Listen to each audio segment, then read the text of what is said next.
اعوذ باللہ من الشیطان الرجیم، بسم اللہ الرحمن الرحیم۔ اللہ رب العزت نے سورہ بقرہ میں غیر مسلموں کو واضح طور پر یہ جواب دیا ہے کہ اللہ کی رحمت کے حقدار کون لوگ ہیں۔ یہ صرف ان قریش کو جواب نہیں تھا، یہ آج کے دور میں ہر اس انسان کو واضح جواب ہے جو صحابہ کرام کے بارے میں ہر طرح کی بات کرتے ہوئے زبان کو روکتے نہیں ہیں۔ یہ صحابہ کرام جو نبی پاک صلی اللہ علیہ وآلہ وسلم کے ساتھی ہیں، جنہوں نے نبی پاک صلی اللہ علیہ وآلہ وسلم کی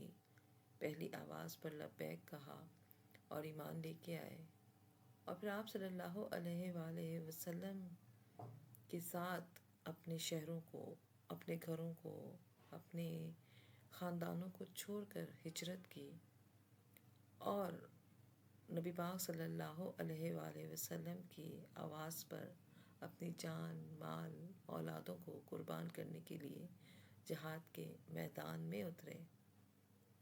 اور نبی پاک صلی اللہ علیہ وآلہ وسلم پر اپنی جان، مال نثار کرنے والے ہیں، اور اس پر بھی وہ ہم اللہ سے امید رکھتے ہیں اور اللہ کے ساتھ کسی چیز کو شریک نہیں کرتے ہیں، تو اللہ کے ہاں ان کا جو مرتبہ ہے وہ باقی تمام انسانوں سے بالا تر ہے۔ اللہ انہی پر اپنی رحمت کرتا ہے جو اللہ پر ایمان رکھتے ہیں۔ سب کچھ ہونے کا یقین اللہ سے ہو اور غیر سے کچھ نہ ہونے کا یقین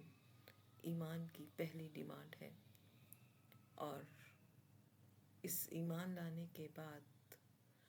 گناہوں سے نیکیوں کی طرف ہجرت کرنا اس کا سیکنڈ اسٹیپ ہے۔ اور جب انسان گناہوں سے نیکیوں کی طرف ہجرت کرتا ہے